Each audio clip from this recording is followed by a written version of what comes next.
Estás a ouvir um podcast sobre quem não espera pelo futuro, acelera até ele. E se há alguém que sabe o que isso significa, somos nós, na Caetano Auto. Agora diz-me, quando pensas na Caetano Auto, pensas em quê? Em automóveis? Também é verdade. Mas isso é só o começo. O que fazemos é muito mais do que isso. Criamos ligações, fazemos o futuro da mobilidade acontecer. E sabias que desde o primeiro dia nunca esperámos que o futuro chegasse até nós? Corremos atrás dele, desafiámo-lo, reinventámo-lo. E é isso que nos trouxe até aqui. E é isso que nos move. Até porque acreditamos que as grandes marcas não nascem do acaso, nascem de visão, de ambição, de quem se atreve a fazer diferente. Este podcast tem o patrocínio de Caetano Auto, uma marca para a vida.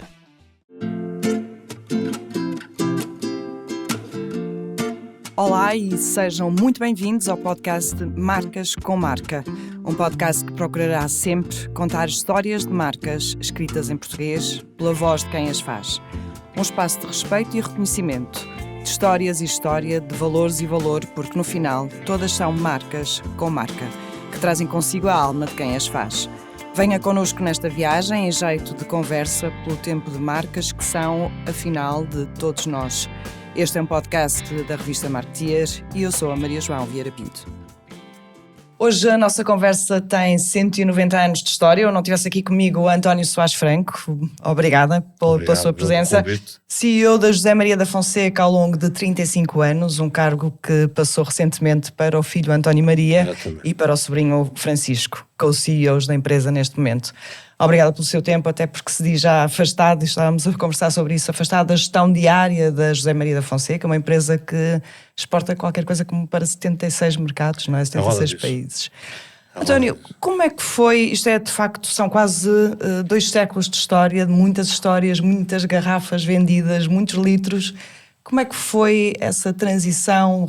Foi uma responsabilidade, foi tranquilo receber a empresa e depois passá-la? Eu acho que foi perfeitamente tranquilo. Eu trabalhei com o meu filho talvez em uns 17 anos, ainda, 16, 17 anos. De maneira que foi muito tranquilo. Sabia que ele um dia e o Francisco iriam ser quem ia gerir a empresa. Nós temos as coisas muito bem combinadas e muito bem orientadas. E, portanto, eu acho que ele foi aprendendo comigo e eu também aprendendo com ele muita coisa. Foi um bocadinho mútuo. E ainda antes, quando recebeu todo este legado, sentiu algum peso? De alguma forma senti muito mais um desafio que um peso. Eu tinha funções na empresa que não eram as mesmas do meu pai, mas como tinha também uma boa equipa por trás de mim, não me deu medo nenhum. E a coisa saiu naturalmente. Eu era relativamente novo, 35, 36 anos, e a coisa foi fluindo por si. E depois a vida dá o toque final. A José Maria da Fonseca nasce como por um acaso, não é? Porque o José Maria da Fonseca não estava ligado ao setor do vinho e recebeu aquelas terras de azeitão em pagamento de uma dívida. Exatamente. Esta é uma história de facto de acasos também, mas depois de muita agilidade, de muita invenção, de muito marketing, de muito querer fazer, querer levar longe. Quero recordar alguns dos momentos principais desta empresa. São tantos e tantos ciclos que não dava para esta conversa o tempo todo. Mas as coisas começam com um homem que estudou em Coimbra, matemática, não tinha nada a ver com isto. Depois o pai dele tinha negócios de comércio com escritórios ali na zona que hoje em dia se chama o Castoré, portanto entre o Castoré e o Conde de Barão. Viviam por ali também. E um dia, por um acaso, eles eram sócios do Contrato dos Tabacos, que na altura era um negócio muito importante que o rei dava concessão por uns X anos. Portanto, eles eram um dos sócios do Contrato dos Tabacos. E nessa altura, um dia aparece um mal parado qualquer, alguém que tinha dado em garantia de um empréstimo ao Contrato dos Tabacos, terras em Azeitão. Por acaso ele e o pai foram ver e apaixonaram-se pelo azeitão. O sítio é muito bonito, como nós todos sabemos, tem a Rábida ao lado, tem, enfim, bom clima, boa gente, e então decidiram dizer aos sócios que optavam e ficavam eles com os terrenos de azeitão. E tudo começa aí, por acasos, são tudo acasos. Há muitas coisas na vida que é preciso a gente estar no sítio certo, na hora certa. E esse foi um deles. Portanto, eles começam a fazer, já o filho, começa em seu nome a fazer vinhas. Naquela altura era o que se fazia em azeitão, era praticamente vinhas. Faz o primeiro vinho engarrafado. Exatamente. Isso é um bocadinho mais tarde. Portanto, os primeiros relatos que há da empresa é um bocadinho o 1834 que nós falamos, porque na altura não havia conservatórios, nós já não sabia quando é que, na verdade, as coisas começavam a funcionar. E ele é o primeiro, é sócio fundador da que se chamava na altura a Associação Comercial de Lisboa, que chama-se hoje em dia Câmara de Comércio e Indústria de Portugal, CCIP. E, portanto, a CCIP é fundada em 1834 e ele já entra como sócio, como negócio. Portanto, até podia ser que já estivesse a trabalhar antes disso, mas é essa a data que nós usamos como fundação. Começa a fazer vários vinhos. O que se fazia ali na zona eram vinhos de Moscatel de Setúbal, já na altura, e vinhos tintos. Como ele era uma pessoa muito ambiciosa, a querer fazer muito bem, e melhor que o seu concorrente, e melhor que o seu vizinho, pôs a si próprio algumas regras e algumas formas de estar no negócio que são algo diferentes. Para já, trabalhou muito com outras castas também, e daí o começo da história do Periquita. Trabalhou na plantação de vinhas, é uma coisa muito engraçada. Ele, como era matemático, sabia geometria e começa a plantar vinhas alinhadas. O que na altura era uma revolução em qualquer parte do mundo. Alinhadas por aqui. Era a maneira de poder ter tração animal. Portanto, ter uma mula ou ter uma vaca a puxar por uma charrua, em vez de fazer tudo à mão. A acabar um bocadinho com um trabalho de esforço humano brutal que a vinha existia. Temos, inclusivamente, nos nossos arquivos, uma carta de um senhor de Bordeaux a dizer que ele está a revolucionar a viticultura europeia com esta maneira de pensar. E há até uns pequenos esquiços com as vinhas plantadas e aquilo tudo geometricamente perfeito no sítio certo. Isso é uma das coisas. Outra das coisas modifica a forma de fazer um moscatel de Setúbal.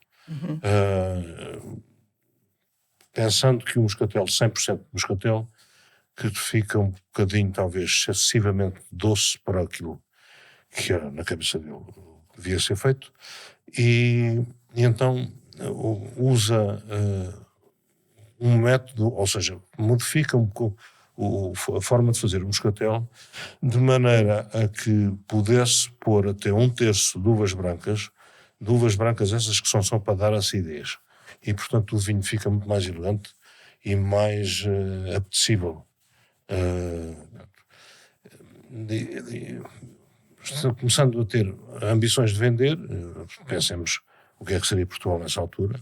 Não havia autoestradas, não havia, e mesmo o comboio estava no princípio, ou ainda nem sequer tinha começado.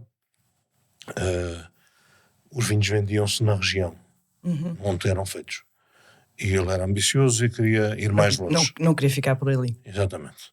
E, portanto, Azeitão, Lisboa, portanto, venderia localmente neste círculo, mas depois começa a pôr barricas, naquela altura, cascos de vinho, entregá-los à consignação a comandantes de navios que vinham ao Porto de Lisboa ou ao Porto de Setúbal, para que assim expandisse os seus clientes pelo mundo fora.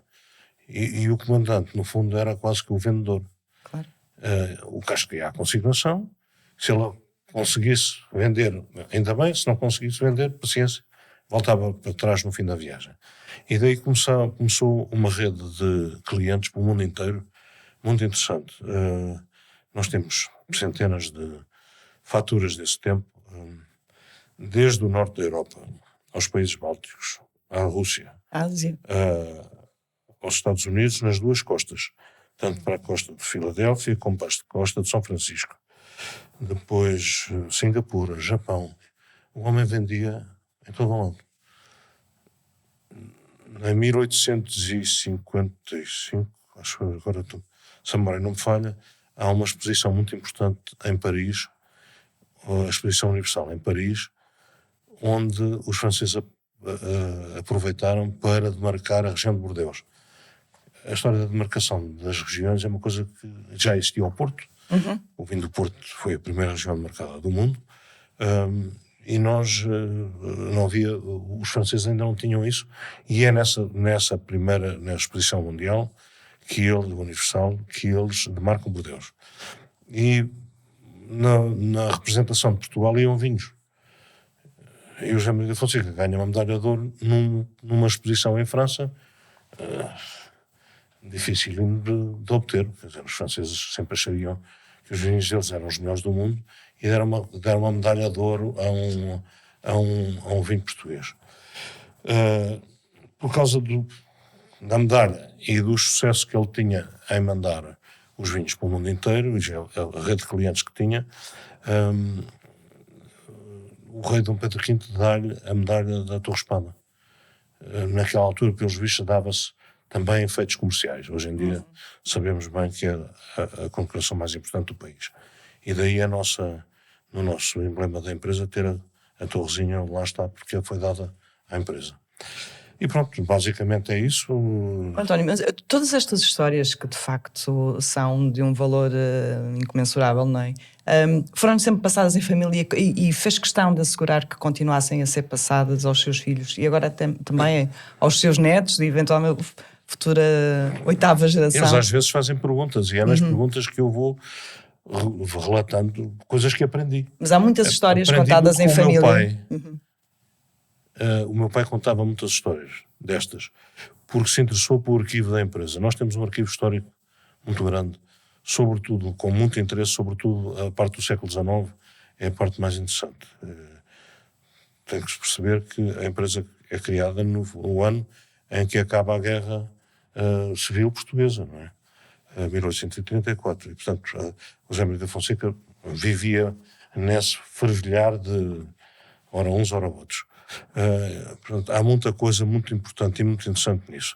Nós, inclusivamente, tivemos aqui há uns anos um grupo de historiadoras a fazer a análise do nosso arquivo. Eu também aprendi muita coisa com elas. E daí temos bases para fazer, temos a intenção daqui a 10 anos, quando fizermos 200 anos, aí pomos no escrito muitas destas coisas. O tempo dirá, mas tudo aquilo que eu me lembro, vou falando e vou...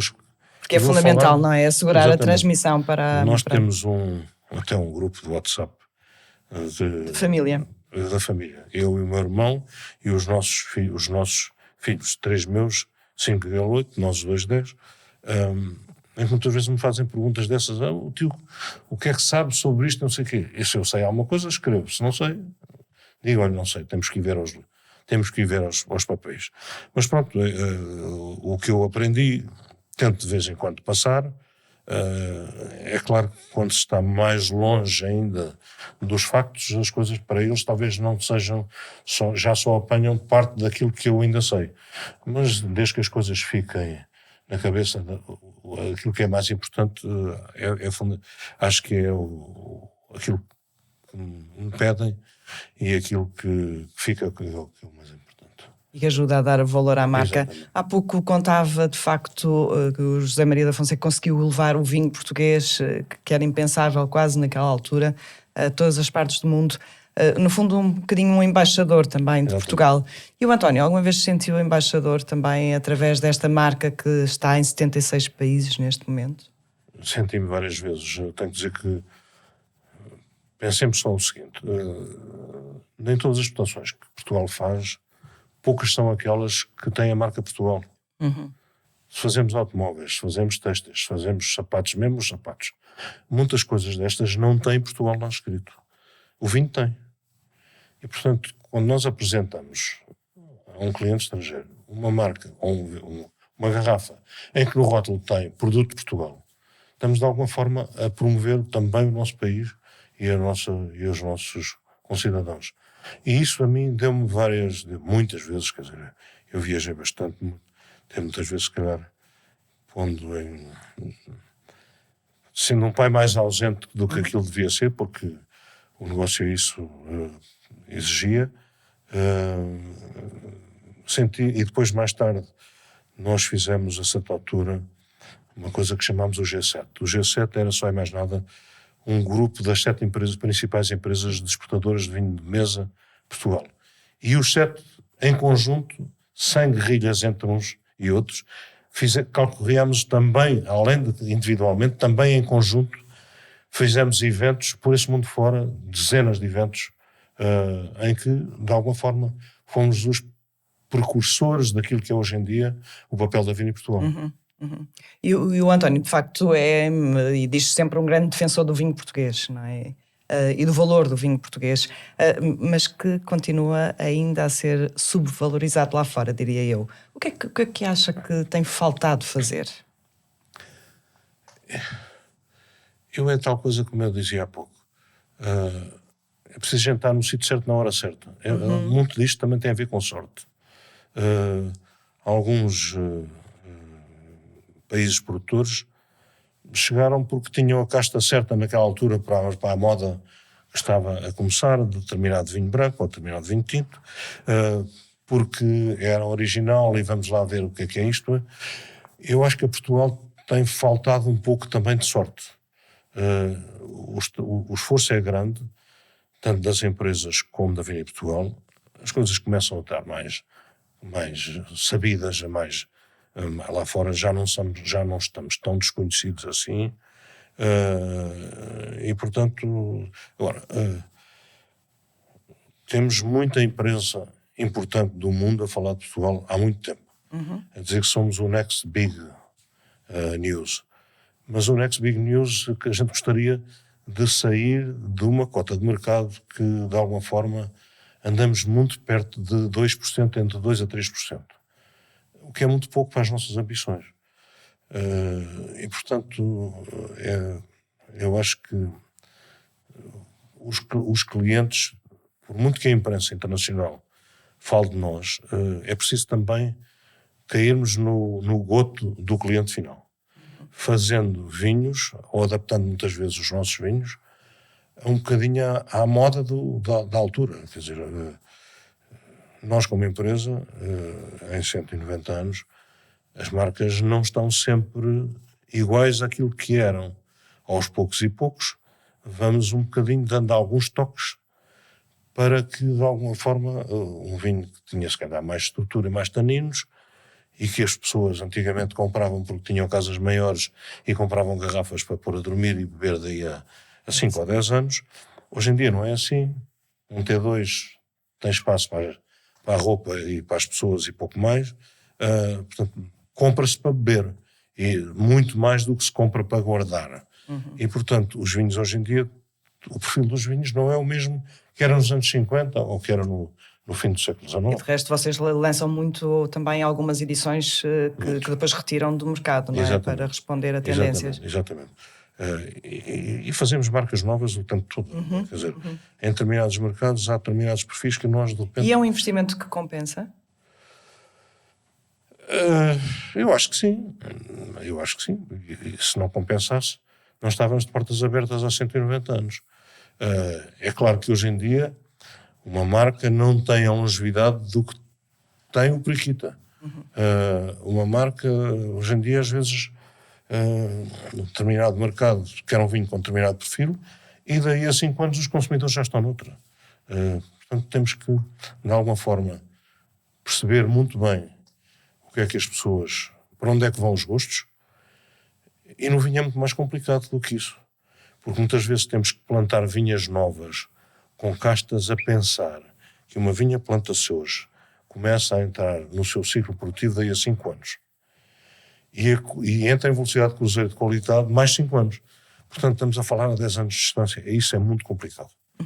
E o que é que explica essa liderança incontestável de Periquita?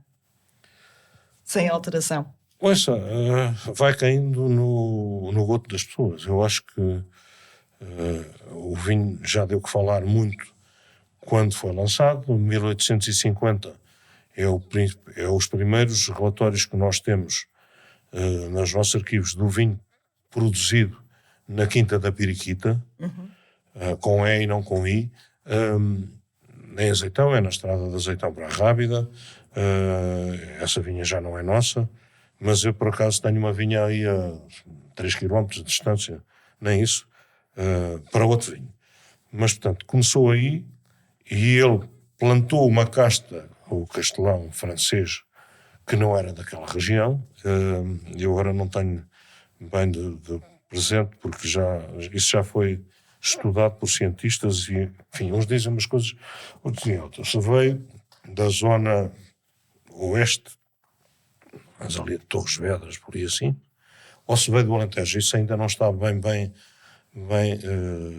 Definido. identificado. Deu um vinho completamente diferente. Um vinho que toda a gente gostava, e daí os vizinhos começarem a pedir plantas da vinha da Periquita para eles próprios plantarem nas suas vinhas. Isto depois dá o que dá origem de uma grande confusão, porque a casta, em vez de se chamarem castelão, ao fim de uns anos começaram a uva da Periquita, e ficou durante muito tempo. As pessoas identificam o castelão mais como Periquita do que propriamente a marca, o nome original. É claro que para nós isso não tínhamos grande interesse em que haver várias pessoas a produzir, a rotular vinhos com uma marca que é nossa. E aqui há uns anos o Instituto da Vinha e do Vinho quis simplificar um bocadinho a lista de castas, porque há muitas, Portugal tem quase 300 castas, e há muitas delas que têm vários nomes. E uma que tinha vários nomes era a Castelão, que também se chamava Periquita. E, portanto, quando foram fazer a limpeza das sinonímias, pediram-nos a nós até parte do nosso arquivo para a gente nos fornecer, e há livros dessa época do século XIX que contam a história do vinho, e, portanto, para nós foi perfeitamente fácil, e hoje em dia a casta, o nome oficial é Castelão. Seja castelão francês, seja castelão, é castelão. E o Periquita continua a ser uma marca registada nossa. E, portanto, o que era diferente, o clima tinha muito a ver também com isso, com certeza, que um vinho produzido em argilo-calcários ou aquela casta na região da Rábida ou de Azeitão é completamente diferente de se estiver no Oeste ou se estiver no Alentejo. As pessoas gostaram, e a marca foi vivendo, não com a explosão de volume que é hoje em dia, mas foi andando. Muito naquela altura, sobretudo vendida em Portugal, com certeza, e depois é nos anos 30 do século XX que as coisas começam a rolar. A alteração do gosto. O meu tio António Soares Franco também formou-se em França, na Universidade de Montpellier, em Enologia. Naquela altura não havia curso de Enologia em Portugal. E ele formou-se em Enologia lá e deve ter dado uns tais toques no perfil do vinho. E aí começou a acelerar. E vai acelerando muito ainda em Portugal, mas começa-se a espalhar para o mundo. De certeza o Brasil já nessa altura também era importante para nós. E é nos anos 70, eu diria, que começa, na verdade, a saltar para fora das nossas fronteiras. Eu lembro-me, eu já trabalhava na empresa quando conseguimos a primeira listagem no monopólio sueco.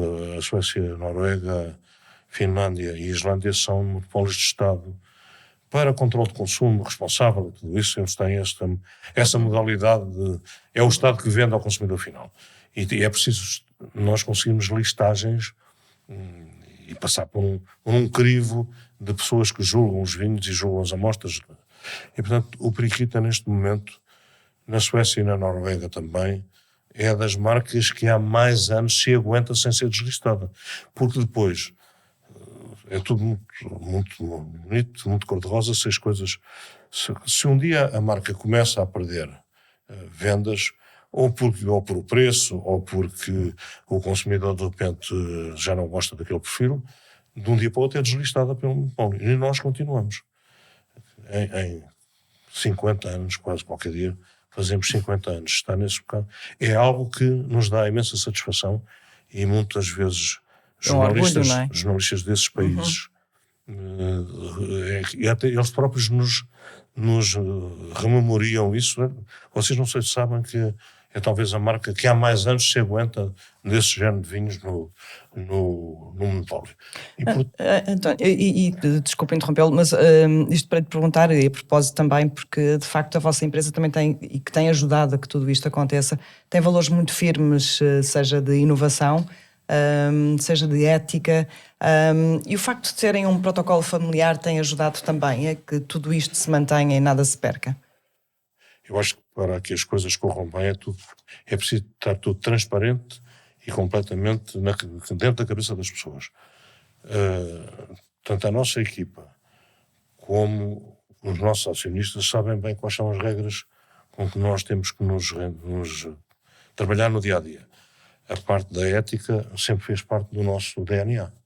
Não é só a inovação, não é só a exportação, eu diria, falava mais na internacionalização do que na exportação. Gosto mais de criar mercado do que, por isso, simplesmente só vender e sem preocupar com mais nada. E, portanto, tudo isso, a parte da ética, a parte do funcionamento da empresa, é para nós muito importante e está perfeitamente claro e transparente como é que nós temos que gerir a empresa e viver a empresa no dia-a-dia. E o protocolo familiar? É relevante para que... É muito relevante. O protocolo existe entre nós, o meu irmão e eu, temos a grande maioria do capital da empresa, depois há um grupo de primos que ainda tem cerca de 25%, e portanto é entre nós os dois, que é quem trabalha lá no dia-a-dia, que as coisas têm que estar definidas.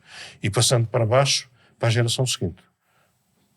Como é que a empresa funciona, como é que as pessoas podem eventualmente um dia vir a trabalhar lá ou não trabalhar, como é que são avaliadas o seu desempenho, como é que são remuneradas, enfim, tudo isso está perfeitamente no escrito para que não haja dúvidas na cabeça de ninguém.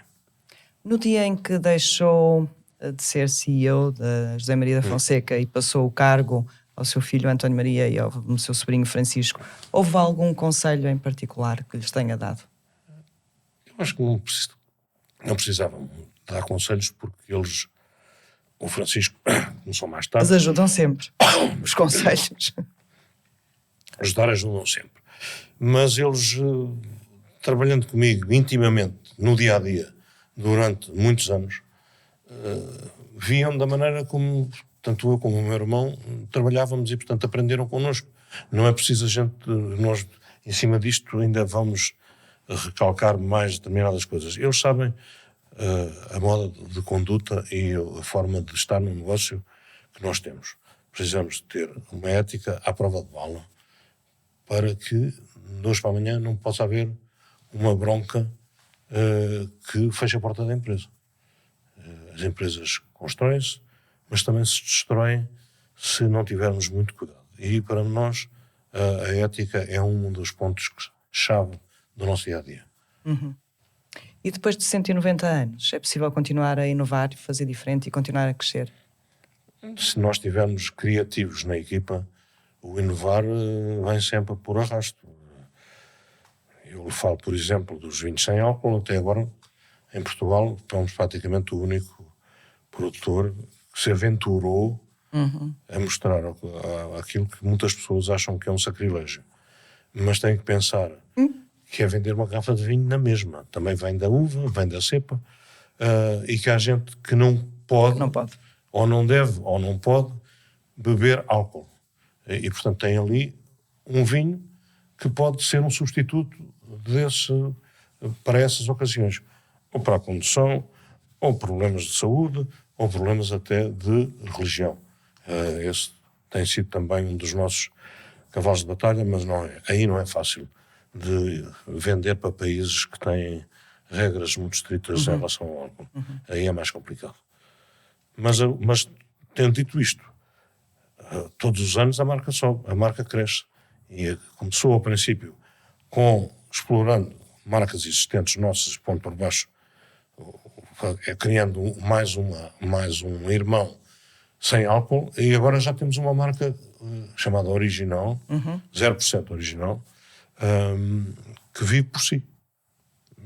Tem a nossa assinatura e as coisas vão andando. Eu acho que mais tarde ou mais cedo, com toda esta forma de estar das pessoas na vida, pensar em coisas mais saudáveis e tudo isso, há de haver uma corrente que se afastará aos poucos destes vinhos demasiado alcoólicos dos 15, 16 graus, em que muita gente hoje em dia acha, não, isso é que é vinho, é que é uma coisa cheia de cor e de álcool. Não, o vinho é uma bebida que tem que ser que não dê polémica, que seja socialmente agradável de nós compartilharmos com as pessoas, de celebrar, de acompanhar a nossa gastronomia, enfim, tudo isso, e se calhar com um bocadinho menos de álcool. Não é também de descartar que, se calhar, algo entre aquilo que são os vinhos atuais e os vinhos completamente desalcoolizados, possa haver no futuro coisa pelo meio. Algo no intermédio, nos 5, 6 graus, que dê para outras pessoas e para outras ocasiões. António, este podcast chama-se Marcas com Marca. Como é que marca a marca José Maria da Fonseca? Como é que eu marco? Marco uma casa séria que produz vinhos em várias regiões, sempre tentando perceber o consumidor e tentando estar de uma forma até diferente no mercado do que muitos dos nossos concorrentes, com uma estratégia sempre de longo prazo.